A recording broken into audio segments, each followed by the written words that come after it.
1518 যে শহরে মানুষ নাচতে নাচতে পাগল হয়ে গিয়েছিল।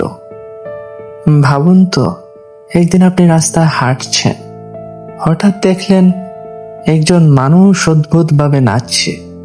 আপনি ভাবলেন পাগল হয়ে গেছে, কিন্তু পরদিন তার সঙ্গে নাচছে আরো কয়েকজন, আর কয়েকদিন পর শত শত মানুষ।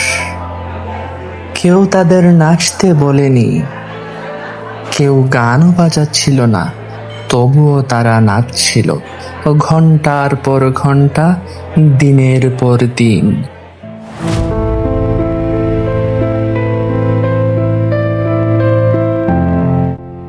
ঘটনাটি ঘটেছিল 1518 সালের ইউরোপের স্ট্রাসবুর্গ শহরে। সবকিছু শুরু হয়েছিল এক নারীকে দিয়ে, ইতিহাসে যার নাম পাওয়া যায় ফ্রাউ ট্রফিয়া। তিনি হঠাৎ রাস্তায় নাচতে শুরু করেন।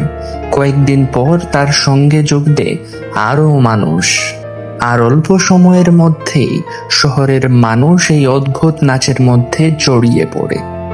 সবচেয়ে অবাক করা ব্যাপার, তৎকালীন কর্তৃপক্ষ বুঝতে পারছিল না কি করবে। তারা ভেবেছিল হয়তো মানুষকে আরো নাচতে দিলে এই সমস্যা কেটে যাবে, তাই নাচার ব্যবস্থা পর্যন্ত করা হয়েছিল। কিন্তু রহস্য থেকেই গেল। মানুষগুলো নাচছিল কেন? তখন অনেকে এটাকে অভিশাপ বা ঈশ্বরের শাস্তি মনে করেছিল। আধুনিক গবেষকদের একটি ধারণা হলো, প্রচন্ড মানসিক চাপ, ভয়, ক্ষুধা ও সামাজিক আতঙ্ক থেকে তৈরি ম্যাস সাইকোজেনিক ইলনেসের মতো কোনো ঘটনা এর পেছনে থাকতে পারে, তবে নিশ্চিত উত্তর আজও নেই।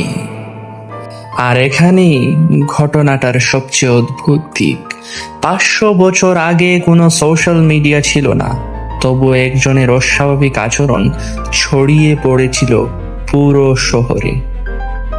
তাই 1518 সালের সেই রহস্য আজও আমাদের একটা প্রশ্ন করে, মানুষের মন কতটা সহজে অন্য মানুষের আচরণকে অনুসরণ করতে পারে।